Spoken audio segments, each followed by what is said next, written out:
Mesdames et messieurs, bonjour et bienvenue sur notre podcast qui s'appelle brtv.com. BRTV s'écrit BR-TV.com. Et c'est là que nous allons vous présenter désormais nos vidéos, nos critiques sur l'actualité politique aussi, mais l'actualité en général. Donc je vous dis encore, soyez les bienvenus. Ce soir, nous allons parler d'un sujet qui est très important. Donc si vous êtes là pour la première fois, n'hésitez pas à vous abonner, partagez au maximum. Faites savoir à vos connaissances l'existence de ce canal digital numérique qui s'appelle brtv.com. Et comme vous le voyez, le nom BRTV est marqué tout en bas. Merci encore de nous suivre. Moi, ça m'aide. Aujourd'hui, nous allons parler d'un sujet qui est très important. C'est le retour, bien sûr, des réfugiés en Côte d'Ivoire, de ceux qui étaient réfugiés. Je parle des Damana Picasso, mais aussi des Katina et d'autres réfugiés qui sont passés par là. Bien sûr, c'est de ça que nous allons parler. Donc, si vous êtes là pour la première fois, n'hésitez pas à nous liker, à nous partager au maximum. Alors, qu'est-ce qui se passe? Il y a Damana Picasso qui a fait une sortie tout récente. Et cette sortie m'a rappelé beaucoup de choses déjà. Je me suis dit, est-ce que ce monsieur a appris quelque chose de ce qui s'est passé en Côte d'Ivoire? Parce qu'on ne peut pas se mettre à crier sur tous les toits comme ça et chaque fois faire les mêmes erreurs. Parce que ce monsieur, jusque-là, il traite des gens, des étrangers qui sont venus prendre son pays. Mais d'abord, quand j'ai lu ça, j'étais vraiment étonné de savoir que quelqu'un qui avait fait 10 ans à l'extérieur, 10 ans comme réfugié, et qui rentre dans le socle de la paix, qui rentre dans une union pour pouvoir faire la paix, et qui, quelques jours après, fasse une déclaration pareille. J'étais abattu parce que je me suis dit, en fait, ce que Damana Picasso a fait donne raison à tous ceux qui ont toujours cru que cette manière de faire la politique n'était pas honnête, parce qu'il y a beaucoup de personnes qui ont d'autres agendas derrière la tête. Alors aujourd'hui, nous allons parler de ce sujet, bien sûr. Pourquoi est-ce que Damana Picasso fait une telle sortie? D'abord, je voulais dire que ce soit du RHDP, que ce soit du FPI ou bien que ce soit d'autres partis politiques, il faudrait comprendre que de tous les côtés, il y a des extrémistes. Et ces extrémistes ont un tel poids qu'il est difficile de se débarrasser de ces extrémistes-là. Parce que si vous vous souvenez très bien, pendant les législatives de 2021, il y a eu bien sûr Lida Kwasi qui a fait une déclaration aussi pareille et qui allait même plus loin, qui a indexé une personne, son adversaire politique. C'est-à-dire qui est sorti du cadre général pour faire de ça un cadre particulier. Et quand on continue encore, on se rend compte qu'il n'était pas le seul. Monsieur Henri Konat Bédié est sorti aussi, a fait une telle sortie. À l'époque, avant les élections présidentielles de 2020, monsieur Henri Konat Bédié a traité les gens du RHDP d'étrangers. Pur et simple, ce sont des Maliens qui ont été pris quelque part à Château-Rouge, qui ont rempli les salles du RHDP. Bref, nous le savons tous. Alors la rhétorique que nous voyons, pourquoi est-ce que tous ces militants, tous ces opposants, reviennent sur la même base? Et le lendemain, pour garder leur poste, parlent de réconciliation. Est-ce qu'il existe vraiment une volonté de réconciliation? Ou du moins, c'est bien sûr une manière de garder son poste, une manière de sauvegarder sa famille, une manière de parler d'autres choses en dehors de sa famille. Et c'est ça.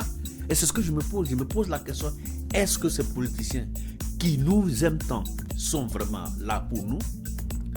Parce que la sortie de Damana Picasso est tellement, je dirais même pas comment, irresponsable. Il n'y a pas autre mot, c'est irresponsable. Qu'est-ce qui a poussé Damana Picasso à faire une telle déclaration quelques jours après qu'il soit rentré au pays? Vous savez, que ce soit M. Alassane Ouattara ou M. Gbagbo Laurent, nous savons tous maintenant, clair et net, que ces deux personnes, en tant qu'individus, ne sont pas des gens de mauvaise foi. Je vais prendre par l'opposition d'abord. M. Laurent Gbagbo, tout le monde sait que M. Laurent Gbagbo est tombé dans son piège, dans un piège qu'il n'a pas vu venir au début. Ce sont les extrémistes du genre de Lida Kwasi, les extrémistes du genre de Damana Picasse qui ont poussé Laurent Gbagbo à tomber dans ce que nous voyons actuellement là. Parce que, quoi qu'on dise, le FPI de Laurent Gbagbo n'est plus le FPI que M. Laurent Gbagbo lui-même avait déjà en tête lorsqu'il était rentré dans l'opposition contre le président Félix Houphouët. On se rend compte que bien sûr que M. Laurent Gbagbo qui s'est battu pour la démocratie, qui s'est battu pour atteindre pour atteindre le multipartisme, est en train de tomber actuellement dans le piège encore de ces extrémistes.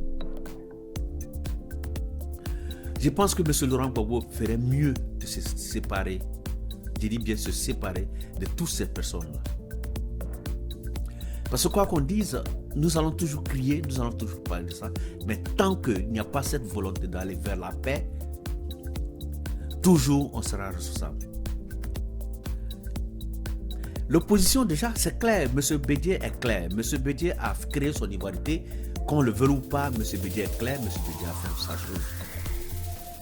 Nous savons tous que M. Gbagbo, en tant que président, en tant qu'individu, n'a pas créé cette ivoirité. Mais par contre, les partisans de M. Gbagbo, qu'on le veuille ou pas, que ce soit Mme Simone Gbagbo, que ce soit d'autres barons du FPI, on sait tous qu'ils sont responsables de certaines choses. Et ces choses, il faut les reconnaître, c'est bien sûr de vouloir diviser cette frange de la population. On va aller plus loin. Au niveau du FPI, qu'est-ce qui se passe? On a déjà, M. Gbagbo a créé son parti, le FPI. M. Gbagbo a voulu donner aux Ivoiriens la possibilité de voir la démocratie prospérer.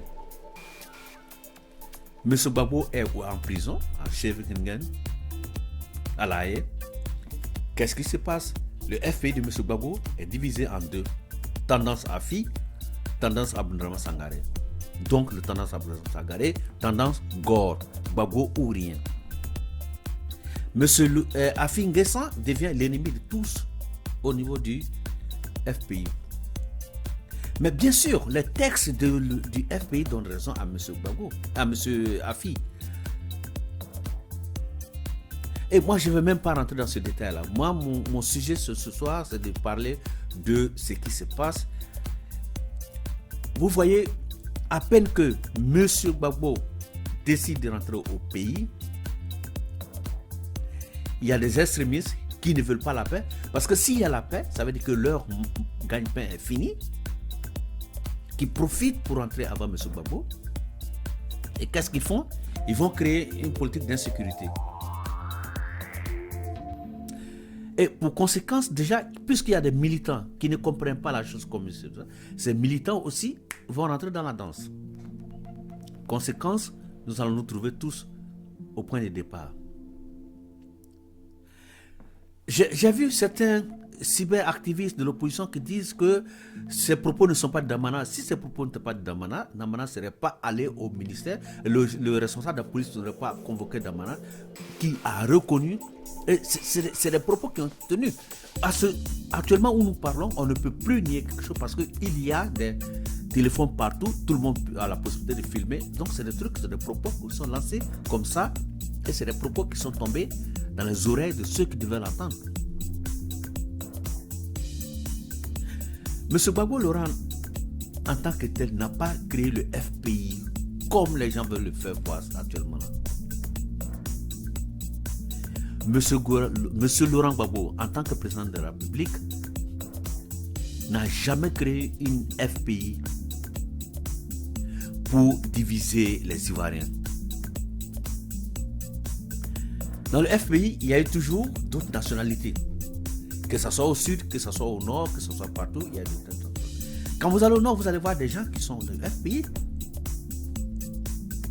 Mais c'est la politique divisionnaliste, c'est la politique de division que certaines personnes du FPI ont créée qui a fait que le FPI n'est pas représenté dans certaines régions de la Côte d'Ivoire. Ça, c'est une vérité qu'il faut reconnaître. Qu'on le veuille ou pas, ça, c'est une vérité pure et simple qu'il faut reconnaître. Mais si nous allons sur la base, je dis bien si nous allons sur la base, que Il faut montrer les muscles. Il faut se dire que si nous venons au pouvoir, nous allons faire ceci. Ça ne va pas marcher. Damana Picasse ne serait pas rentré en Côte d'Ivoire si c'était le discours du RHDP pour dire ouais, nous ne voulons pas recevoir quelqu'un. Il ne serait pas rentré en Côte d'Ivoire. Et quand Damana Picasse sait qu'il y a des milliers de personnes qui sont mortes pour la simple, je dis bien pour la simple expression, c'est-à-dire après avoir considéré d'autres comme des moins ivoiriens, et que Damana Picasse rentre du Ghana après 10 ans d'exil et tient des propos pareils, c'est inadmissible. Vous savez, on ne peut pas faire des omelettes sans casser les œufs. On ne peut pas aller à la paix et rester dans l'impunité. Moi qui vous parle, pour ceux qui ne me connaissent pas, moi qui vous parle, je suis de la liberté d'expression à 100%. Mais qui dit liberté dit aussi devoir et droit. Si j'ai le droit de m'expliquer, si j'ai le droit de m'exprimer, si j'ai le droit de critiquer certaines personnes, je dois aussi avoir le devoir de respecter l'autre. Si Damana Picasse pense qu'il est dans son droit de dire ce qu'il veut, bien sûr, mais il faudrait que Damana Picasse aussi accepte que son devoir serait de s'expliquer devant la justice. Et c'est dans ce cas-là, à partir de ce moment que Damana Picasse va parler, bien sûr, de justice à deux voix. On n'a pas besoin d'être RHDP pour dire à Damana Picasse que ce qu'il se passe, ce qu'il a dit était mauvais. On n'a pas besoin d'être RHDP. Et c'est évident, et je suis même sûr que même les membres du FPI qui pensent, qui parlent, pensent les idées de Laurent Gbagbo, qui adorent les idées de Laurent Gbagbo, ils ne sont pas d'accord avec la sortie de Damana Picasse. Mais vous savez ce qui se passe, Damana Picasse n'est pas le seul. Je disais dans mon introduction, Lida Kwasi a dit la même chose vis-à-vis de son opposant. Mais heureusement que les parents de Lida Kwasi à Lakota ont montré à Lida Kwasi que eux, ils veulent quelqu'un qui va développer leur région. C'est pas parce qu'on est Touré, Kamaraté, Diaby qu'on devient moins ivoirien. Parce que quand on est ivoirien, on est chez soi partout.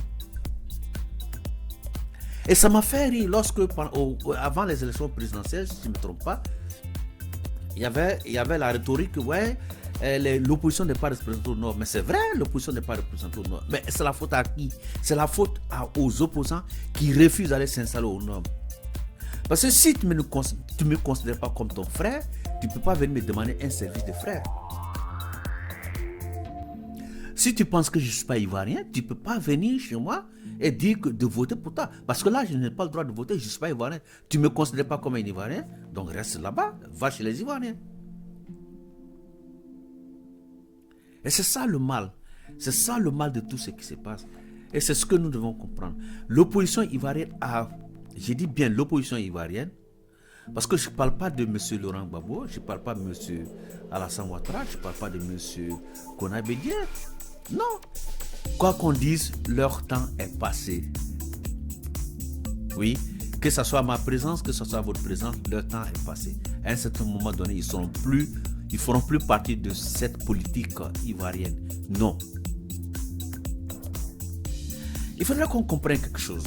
C'est ça mon inquiétude actuellement. Parce que je vois cette jeunesse ivoirienne qui n'a pas compris beaucoup de grandes choses. Parce que cette jeunesse ivoirienne qui pense encore comme les aînés qui ont combattu contre le colon. Quand je vois un jeune qui me parle d'une histoire de politique, c'est la France et qui va tuer des gens, je dis mais tu n'as pas compris. Le petit Français à Paris qui n'est pas d'accord va manifester. Mais le petit Français ne va pas attaquer son voisin et le tuer. Ça, c'est pas possible. Si vous les jeunes, vous vous laissez endoctriner par la classe politicienne, si vous vous laissez manipuler par quelqu'un qui a 80 et quelques ans et qui trouve que les membres d'un parti politique sont des étrangers, ça ne concerne, ça ne regarde que vous seuls. Vous êtes les seuls responsables. Quand je vois le discours de Lida Kwasi à l'époque, avant les élections législatives en mars, quand j'écoute le discours de Damana Pikas, on revient à la phase suivante. Les extrémistes ont toujours tendance à mettre le feu et à venir jouer au sapeur-pompier. Mais tu ne peux pas être sapeur-pompier si tu n'as pas le matériel pour pouvoir éteindre l'incendie. Si ce n'est pas dans l'optique de la paix, est-ce que Damana Pikas serait actuellement en Côte d'Ivoire? Non. Il n'y a pas eu de pistolet contre la trempe de M. Alassane Ouattara pour pouvoir laisser les autres entrer. S'il a fait ça, c'est parce qu'il va vers la paix. Même les Asso-Adou ont eu un discours apaisant. Alors, qu'est-ce qui se passe? Bien sûr, on se jette dans tous les sens, on fait des déclarations, des votes en guerre, sachant qu'on ne peut pas remporter cette guerre. Donc, il est très important que le FPI mette de l'ordre dans sa politique. Il est très important que le FPI comprenne qu'on ne peut pas continuer à jouer ainsi. Parce que si on veut jouer ainsi, il faut jouer dans la classe des grands. Et quand on veut jouer dans la classe des grands, il faut être en mesure de respecter les règles de la classe des grands. M. Gbagbo Laurent est pris au piège.